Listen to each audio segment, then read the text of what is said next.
Hi, everybody. Today's Thursday, September 2025, and our new guest, uh, her name is Helena Cobban, and she's writer and researcher, and her last book is called Understanding Hamas and Why That Matters. For many of us today, because when you look at what's going on in the Middle East and what's going on in at the UN, many people were talking about two-state solution. And what was the argument on the part of those countries, the new countries who recognized the state of Palestine? I'm talking about the United Kingdom, France, Australia, Canada. They were saying that Ham- Palestine without Hamas. Many of us don't know who are Hamas. In your opinion, who are Hamas and what is the importance of this organization for Palestine? Well, goodness, where to start? So, thanks for having me, Nima. It's good to be with you. I've enjoyed watching a lot of your live streams over the past year or so. I want to say up front that this book was co-authored with Rami Khouri, who is a Palestinian. His family is from Nazareth. I grew up in England, and I've studied the Palestinian political situation for, actually 50 years now, which makes me feel terribly old.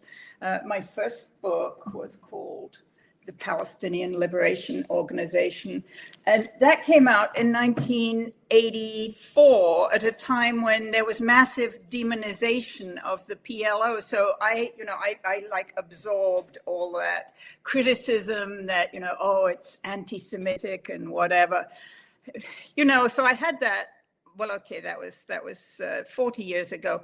And we've had very much the same kind of thing with this book that Rami and I produced last year, because, I think the demonization of Hamas has been, number one, very deliberate. A lot of people are even afraid to say the word, or if they are allowed to think about it at all, you have to do you condemn Hamas? And before you say anything, maybe the Israelis shouldn't be committing a genocide or whatever. In the Western public discourse, you have to say, I condemn Hamas. Well, Rami and I were very clear that this is a trap.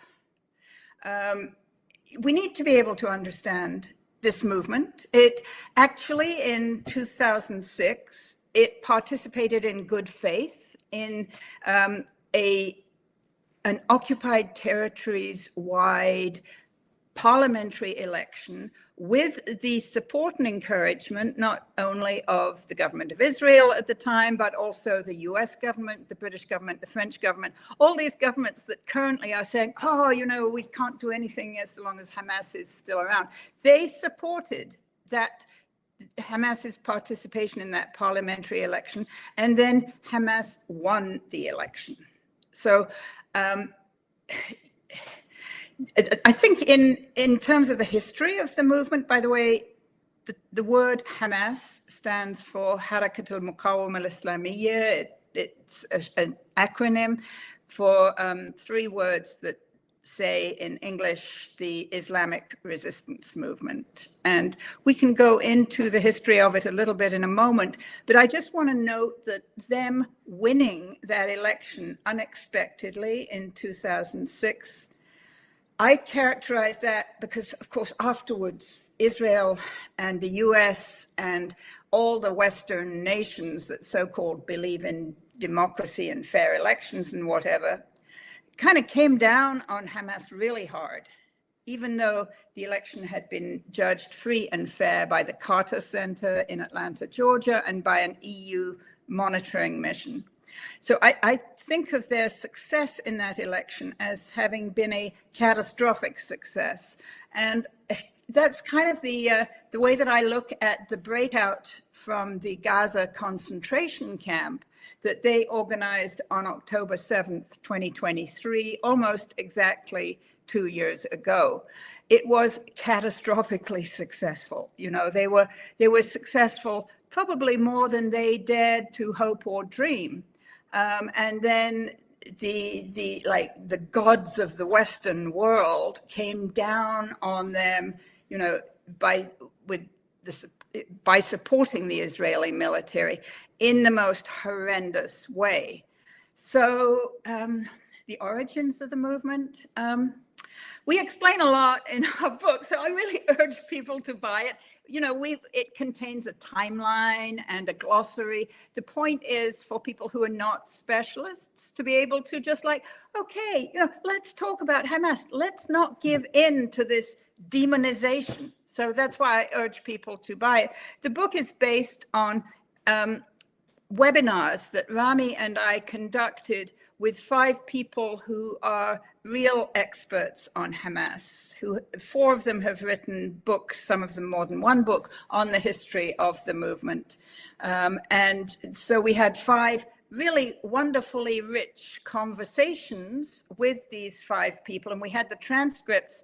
And then I thought, hey, I know how to make books because I actually spent a bunch of time as a book publisher.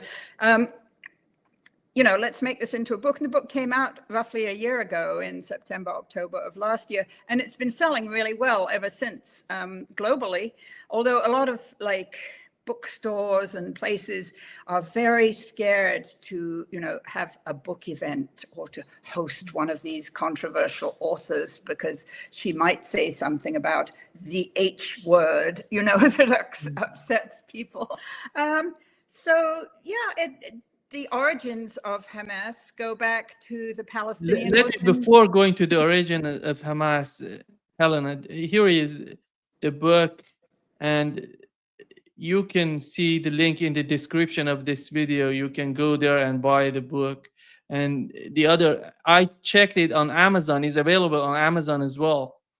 And it depends on our audience. If you want to read the book, which I really suggest that you can go and buy the book and read it by yourself.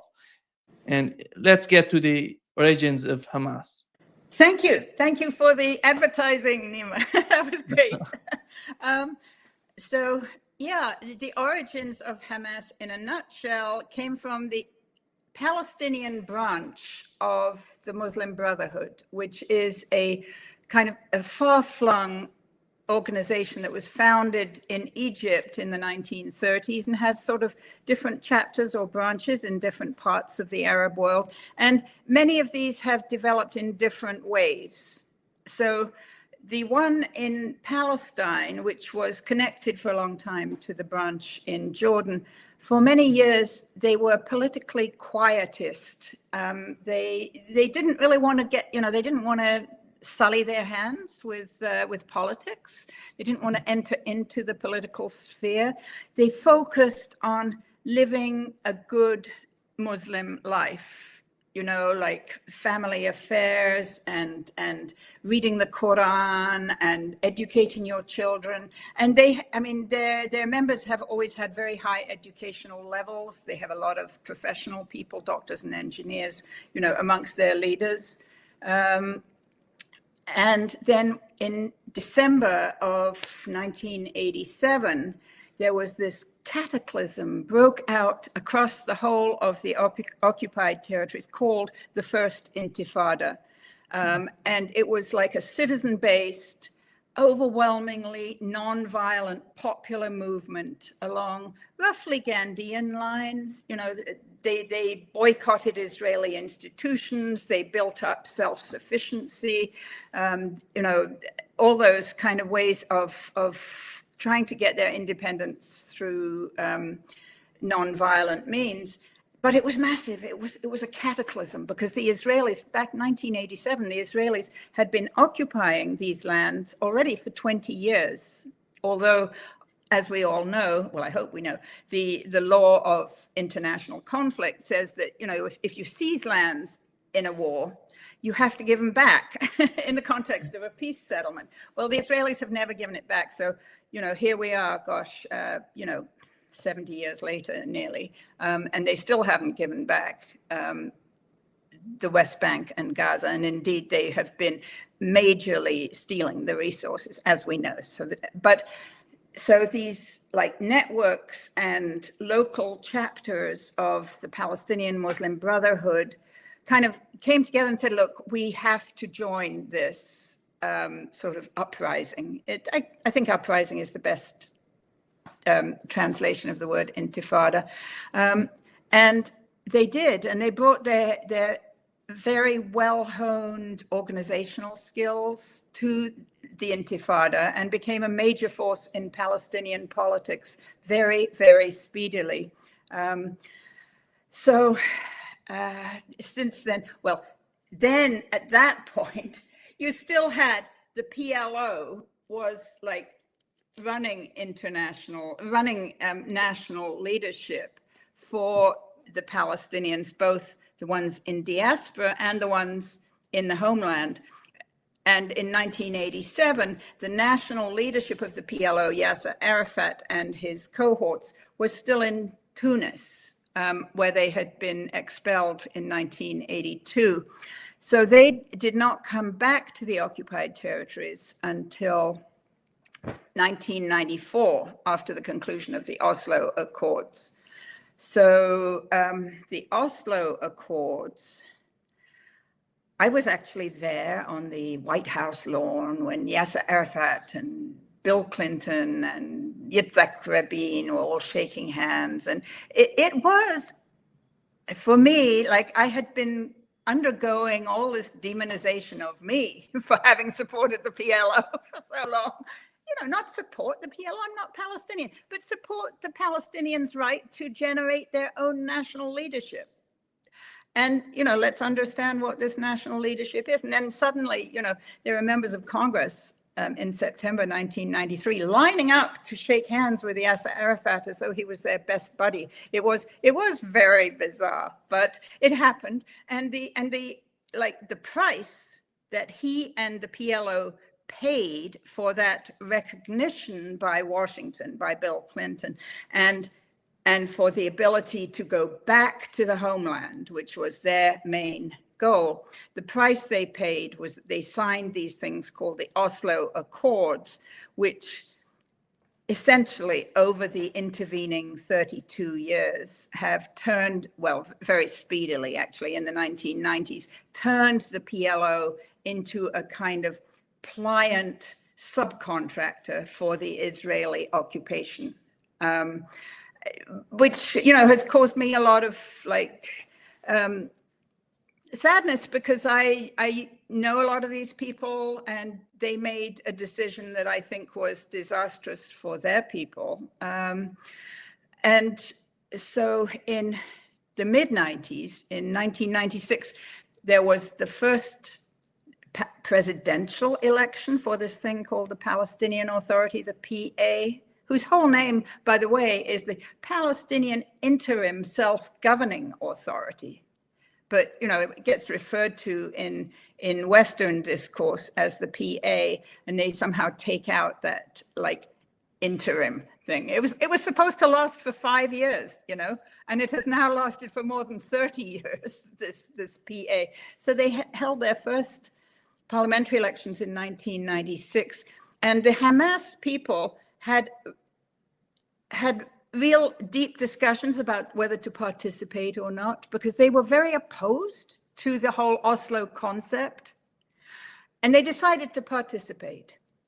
No, sorry, 1996, they decided not to participate. But the one who had been arguing most strongly that they should participate was actually Ismail Haniyeh, who was the guy who was elected prime minister in the elections of 10 years later of 2006, and whom the Israelis killed in Tehran, I want to say in late summer of 2024.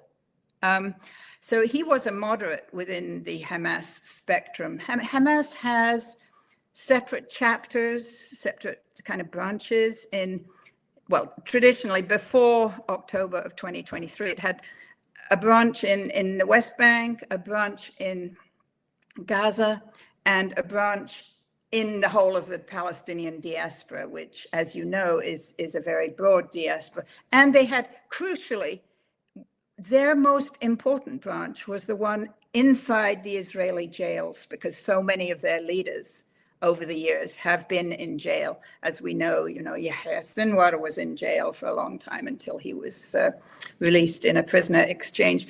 So, it is a political movement with a military wing, which should be very familiar to anybody who has studied anti-colonial movements, over the course of the last 150 years.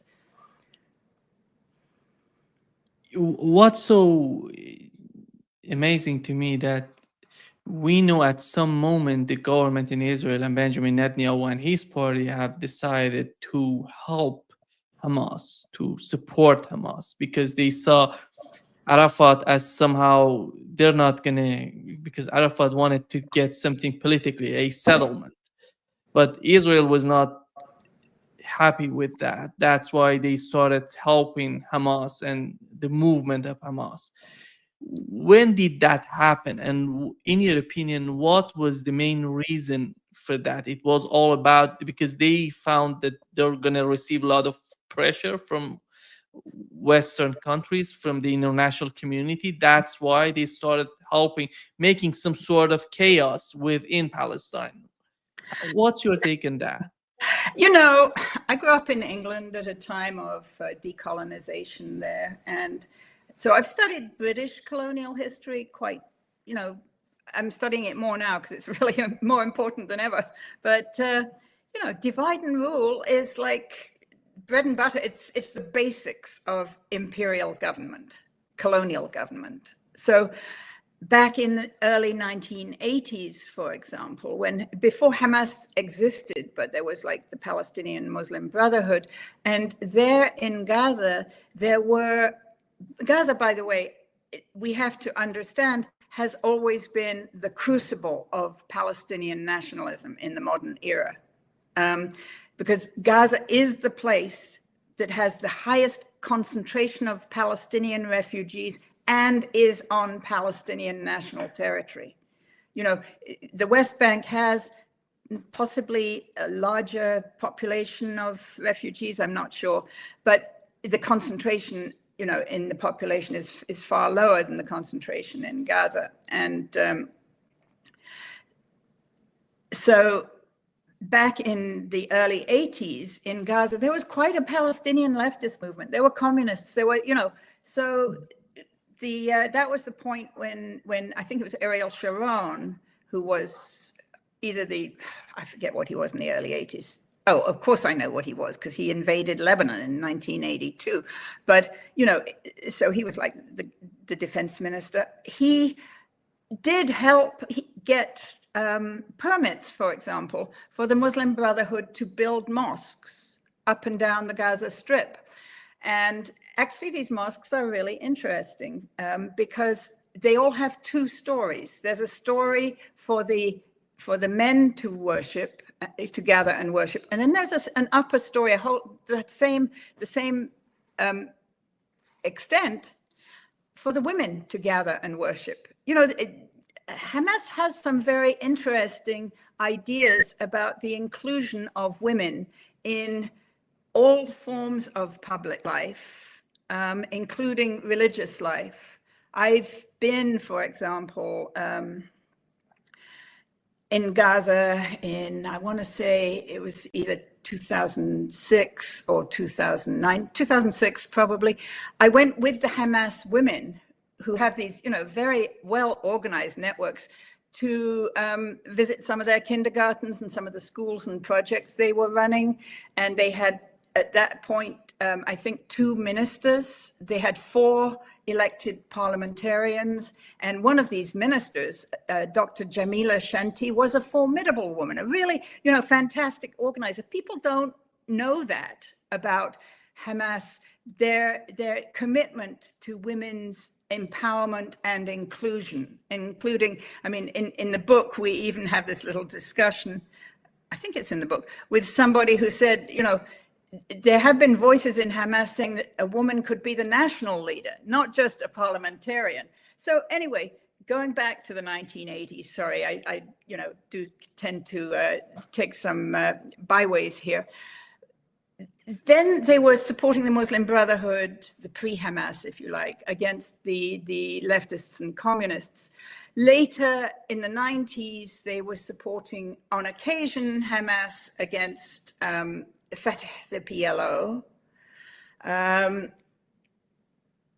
But in the mid-90s, Hamas actually became so angry with Oslo and with the betrayal of the PLO leaders in Oslo and with the terrible conditions in the occupied territories that they started launching what I don't think they described them as terrorist organizations, but they said, you know, if our people, if our civilians are going to be subject to your terror, then we are going to also counter against your civilians. And it was a tough time for people living in Israel and living in the West Bank and Gaza, a violent time. So if you fast forward to this period, let's say the 2010s, when you had Gaza was being ruled by Hamas after the split between Gaza and the West Bank. And some pressure, perhaps, from the West that, you know, Netanyahu and the other governments in Israel should give something to Abu Mazen. Then they made this deal with Qatar, whereby Qatari money went into Gaza and helped to support a lot of institutions in Gaza. And that was Netanyahu and his men who organized that precisely for this like divide and rule, anything that can weaken the PA in Ramallah. So I have a colleague called Tariq Bakaoni who wrote a book called Hamas Contained, you know, and that was I think Netanyahu's goal. I think Tariq's book came out maybe in like early 2023, like a really bad title, and it was clear that Hamas was not contained, and that indeed they had been organizing this like amazing, like from a like organizational point of view, their achievement in organizing the breakout of October 7th was very, very surprising to all the Israelis and shocking. I mean, I've written since then that they became unhinged, the Israelis. They became deranged because what Hamas achieved on October 7th was not just breaking out of the Gaza concentration camp, which involved, you know, disabling in a very smart way all the extensive surveillance apparatus that had ringed Gaza. And then they broke down the fences, and then they went to the headquarters of the Gaza Brigade of the Israeli military, and they captured that, including they killed or captured all the leading officers there.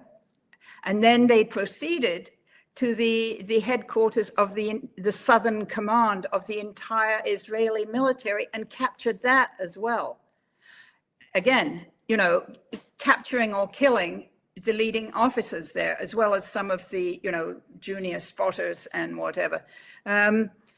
So from an operational point of view for the Israeli military, it was completely unthinkable and chaotic. I mean, their response was chaotic, sending tanks and helicopters from goodness only knows where, you know, elsewhere in Israel to try to regain control of, you know, the land that they had lost. But it also punctured their sense of inviolable domination, the sense of domination that they have used to undergird what they call deterrence, you know, so the credibility of their entire deterrent posture was punctured. in just those few hours.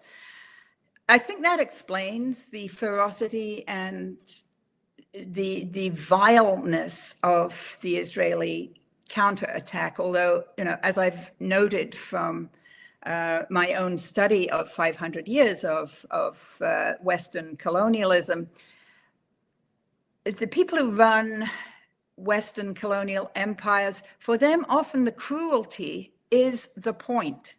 They want to teach a lesson to the natives. And if the natives don't get the lesson, then you need more cruelty. So, what has happened, what is happening today as we speak, Naima, to the people of Gaza is almost unimaginable to anybody who thinks, oh, the Jewish Holocaust in Germany, will never be repeated. And at least let's be clear. The Nazis had shame about what they were doing against the Jews and the Gypsies and the gay people in their extermination camps. They built high walls around them. It wasn't until much later that the truth about the killing machines, the industrialized killing there, came out. In today's Israeli assault against Gaza, it's not just that there is no shame, there is often public displays of glee at the cruelty. So we're dealing with a very complicated situation. One thing we need to do to deal with it is to understand who these people were, Hamas, that launched the breakout on October 7th, 2023. And that's what we're trying to do. Anything that you and the people watching this can do to just try to, be rational. Don't be, unhinged like the Israelis. Think about how we actually set up a negotiation with these people that works, because they have indicated in many, many ways, they have stated that they are open to a negotiation. They want to join the Palestinian Liberation Organization, which is the overarching body of the Palestinian national movement.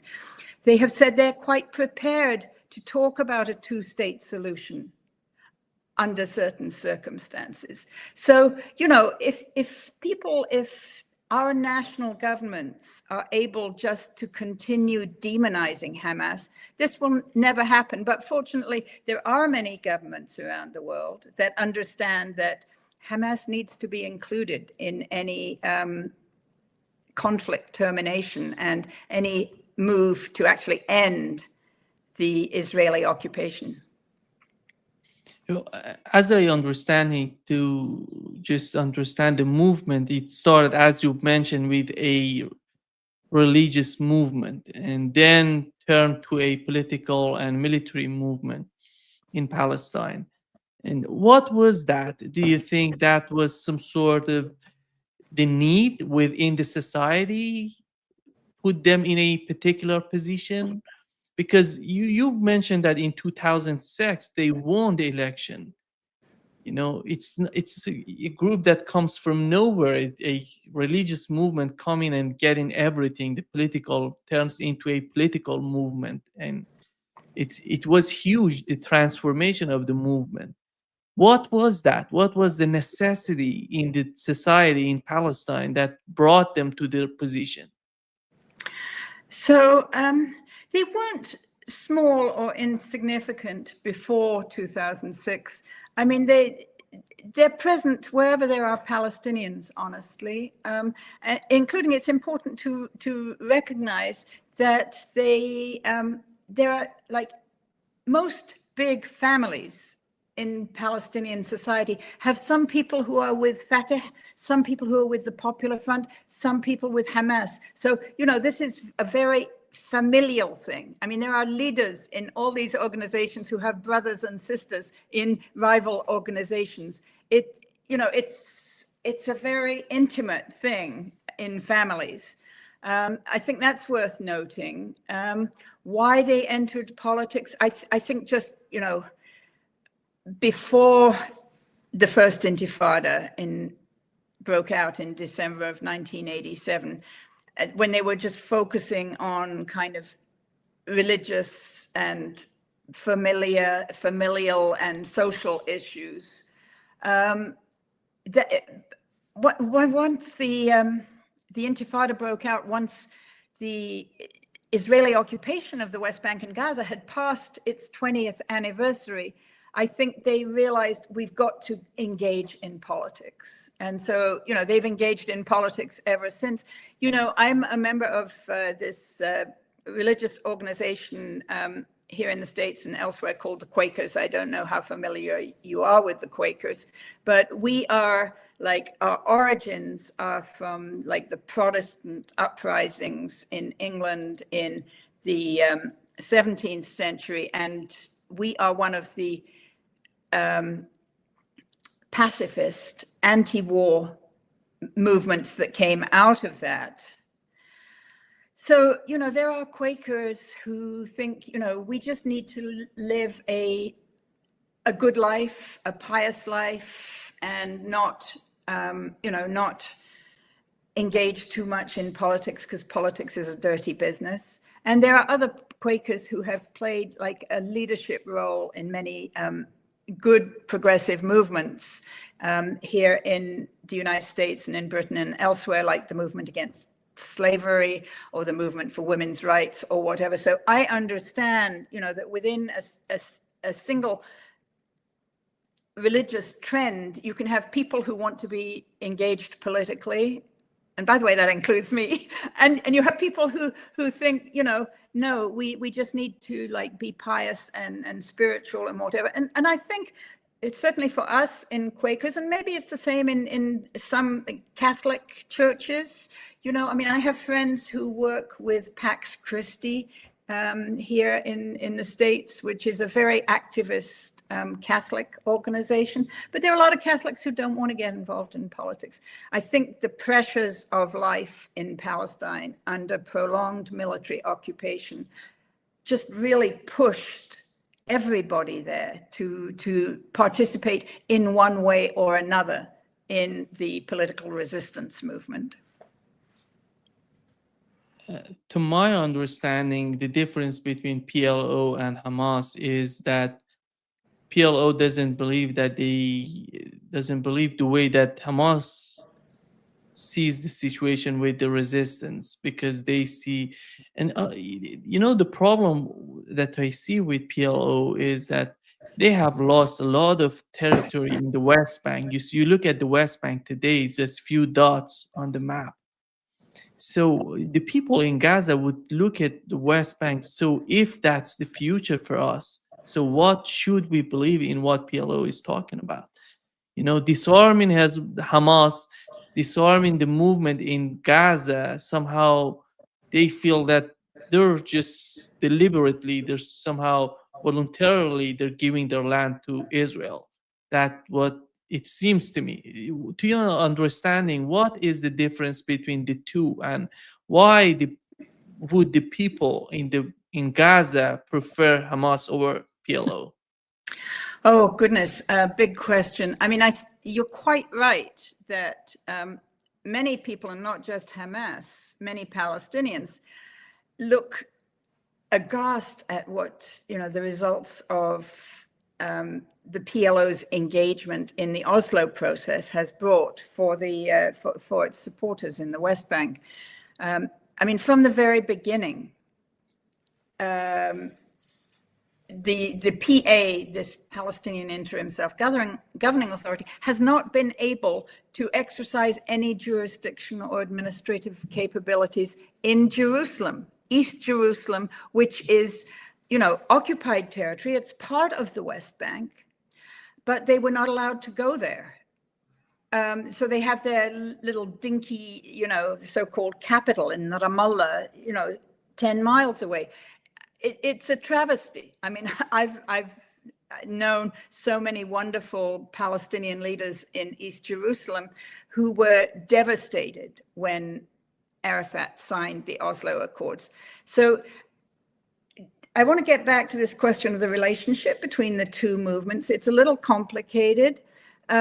the PLO is the umbrella, and that is, people throughout the time I've been studying the issue have described it as the sole legitimate representative of the Palestinian people. So it contains a number of different organizations, including at the core this organization that was headed by Yasser Arafat, Fatah, by the way, which was also founded in Gaza in the 1950s, in the concentrations of refugees who were there. So the big founders of Fatah were all Gaza Palestinians, refugees in Gaza. Yasser Arafat, Abu Iyad, Abu Jihad, I mean, all of them were from there. And so they are the core of the PLO. Hamas wants to join the PLO. Hamas has its own coalition, the Resistance Coalition, primarily in Gaza, but also in the West Bank. I mean, there are a lot of, first of all, there are a lot of Hamas supporters in the West Bank who are very brutally oppressed by the PA's security forces. The PA, is working as a subcontractor for the Israeli occupation, and its security forces have been funded and trained by the US with the express aim of repressing the resistance forces in the West Bank. So Fatah itself is kind of a weird organization. I mean, I've studied it for many years. I have interviewed all the national leaders and many of the local level leaders. It's not a unified organization at all, actually. In Gaza, the networks of Fatah are fighting with the resistance. I don't know how you figure that out. I don't know how they figure it out. I mean, in the West Bank, there are some units of Fatah. Fatah has this fighting unit called, its fighting wing is called Al-Aqsa Martyrs Brigade. I think that's what it's called. Yeah, Al-Aqsa Martyrs Brigade. They fight with the resistance in the West Bank and in Gaza. So, it's a really disorganized movement, Fatah. But, it manages to stay on top of the political situation with the help of the Israelis and with the help of the arms and training that they get from the Americans. So it's really a Quisling organization. It has to be called a Quisling organization. So Hamas wants to have unity with Fatah and the rest of the PLO, but on a nationalist basis. And, they're very clear about that. So there are some governments globally that have undertaken really good efforts to try to bring about a reconciliation between Fatah and Hamas. Among these are the government of Algeria, Russia to a little extent, not much, but China. And I think some of the governments in the Gulf, if they could bring about that reconciliation, it would transform the whole balance of power. My friend Mu'ayin Rabbani, I actually had a long conversation with Mu'ayin about this at the beginning of September, which you can see on our website. He is convinced that it's not going to happen so long as this guy, Abu Mazen, is still alive. Abu Mazen was the author, the creator, the inventor of this whole thing called the Oslo process. I mean, I interviewed Abu Mazen a number of times in Tunis back in late 80s or early 90s.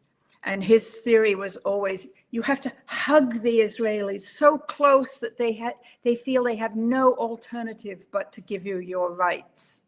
Well, he's been hugging the Israelis ever since. He persuaded Arafat to join that process. Arafat joined it out of his own sort of personal vanity, I want to say. He loved the idea of being treated, like a president, or going to speak at the UN and or being on the lawn of the White House and whatever. But Abu Mazen was really the author of the process. So Ma'in Rabbani might be right that there's no hope for national unification so long as he's alive. And he's not a young man. I think he's like 85 or so. He was speaking in the UN. Was it this morning? Was it yesterday? He's really not he's getting on in years, let's say. But I think for those of us outside Palestine who are not Palestinians, we need to be very clear that Palestinian internal politics is up to them. And regardless of what happens with the Palestinian internal politics, the genocide has to end, and so does the occupation of Gaza and the West Bank. So, that's kind of what I'm focusing on for what activists outside can try to do. But I think demonizing Hamas is a really essential part of this. When I was in London back in March, the London School of Economics, our friend Jeroen Gunning, who is one of the contributors to our book, one of the specialists, was hosting me at the London School of Economics. And the Israeli ambassador in London got absolutely apoplectic and tried to get the London School of Economics to cancel this event. Anyway, they just really don't want people to think calmly and rationally and, based on evidence and performance. They don't want people to know that history. How, looking at Mahmoud Abbas, that you call it Abu Mazen or Mahmoud Abbas, how, to me, somehow this guy is so, you don't have a clear image of him. He's so, it's not, to me, it's not understandable. I don't get it. What does he want? What is the main objective on his part? But how powerful is he in the West Bank? Does he have the sort of authority, the sort of power, to the sort of leverage on the people, on the movement in the West Bank? He does, yeah, because of these security forces that he commands, or his people command across all these little, you described it as dots across the West Bank, where there's this tiny little bit of Palestinian authority. But, for him to be able to deploy, security forces to another city, they have to pass through terrain that's controlled by the Israeli military. He has no independence of action at all from the Israelis. He is a branch of the Israeli occupation.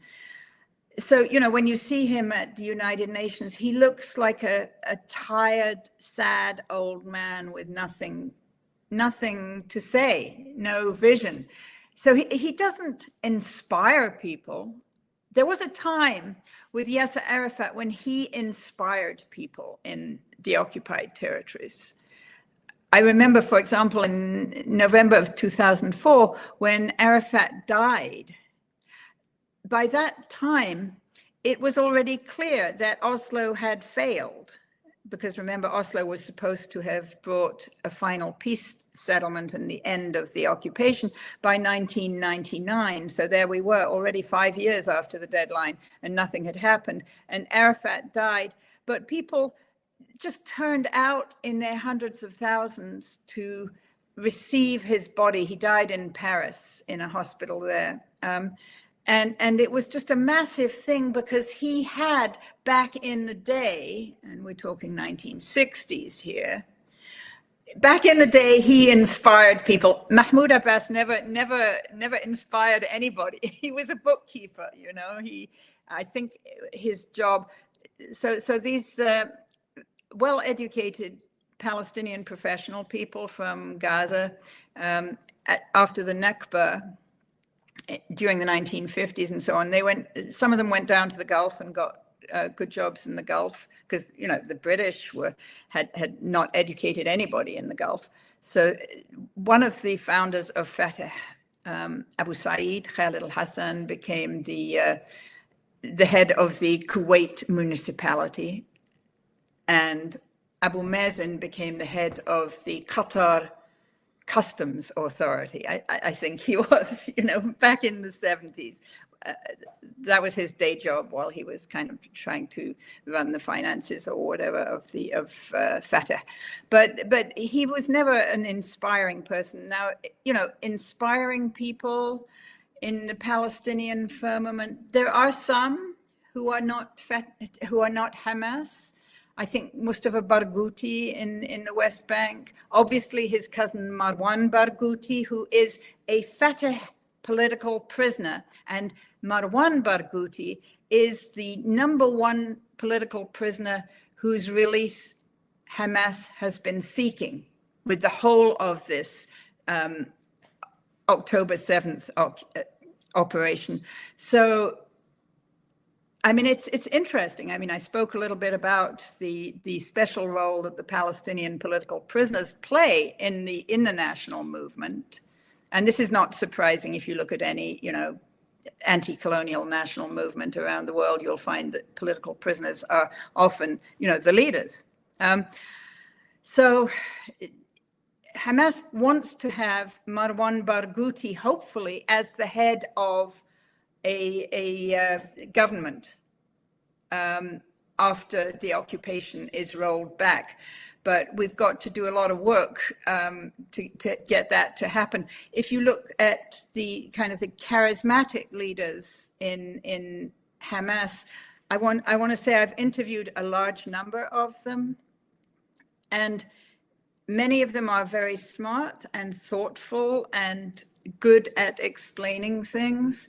But the thing that I have really noticed throughout my interviewing and research with them is that they always stress the collegiality, the necessity for a collegial leadership, because they have been subjected to so much assassination over the course of their history, including, you know, Sheikh Ahmed Yassin, who was the founder of Hamas, and the attempt against Khalid Mishal in the 1990s, and then more recently, like the serial killing of Ismail Haniyeh and Yahya Sinwar and Mohammed Deif and so many, and then the attempt 2 weeks ago in Qatar, while the Hamas leadership was gathered to assess and figure out how to deal with the negotiation over the ceasefire and the hostages. While they were gathered there, the Israelis, with full US military support, tried to assassinate all of them. But even if they had succeeded, which thank God they didn't, I mean, this whole business of diplomacy as entrapment is outrageous. We've seen it in Iran, obviously, where the so-called 12-day war was launched as the Iranian leaders were gathered to consider the JCPOA and things related to that. But even if the Israelis had succeeded in wiping out all the people gathered in Qatar 2 weeks ago, there would have been another generation coming along, because they don't rely on charismatic leadership. They rely on effective collective leadership. And I think that will be their like signature going forward.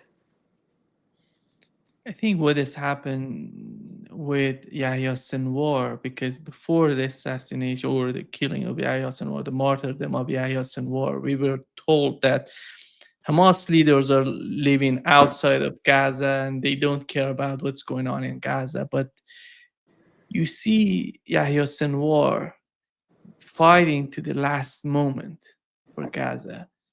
it was somehow, to me, it was unbelievable to see. It was so much influential.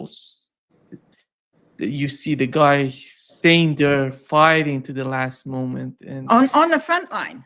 on the front line. Yeah. And you know, with the blanket over his head to camouflage his body from the drones. I think the thing about Yahya Sinwar's last moment that also struck me, because you know, I published 2 books by my friend Rifat Al-Arir, who is a great Palestinian writer, and before the Israelis killed him in December of 2023,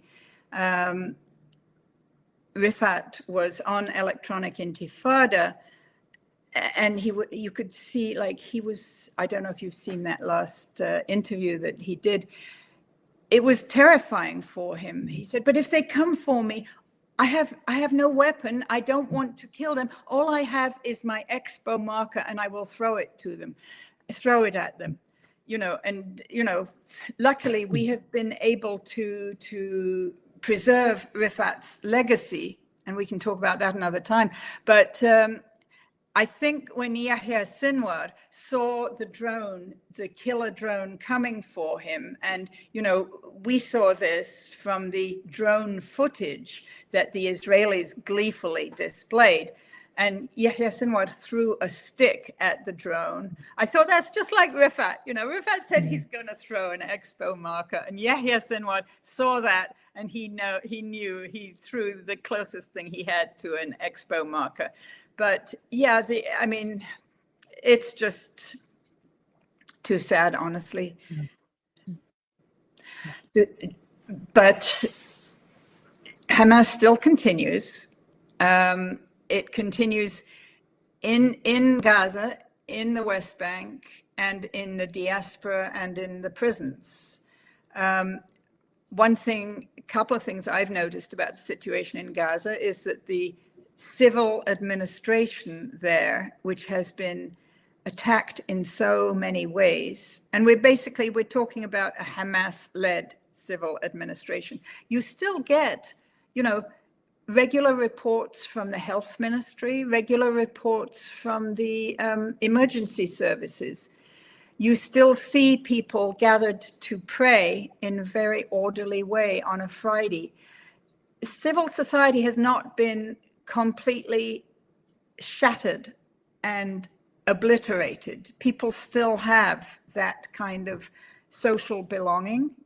And as we know, the resistance, the armed resistance actions still continue, and we see that on Electronic Intifada. And those armed resistance actions are completely legal under international law, whether it's the legality of using all means necessary to resist military occupation, or the legality of using all means necessary to resist foreign colonial domination. You know, both of those are enshrined in international law. Now, you know, I'm not going to pick up a gun.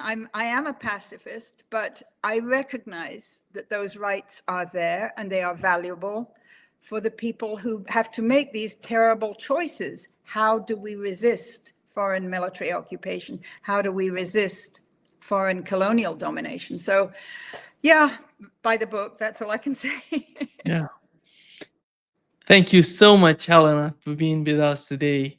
Great pleasure to have you on this podcast. And we're going to continue these sort of talks because we need to learn more about what's going on in the Middle East with Palestine. And you are one of the most important sources to learn. Oh, Thank thanks. you so much for being with us today. You take care, Nima. Take care. See you soon. Bye bye.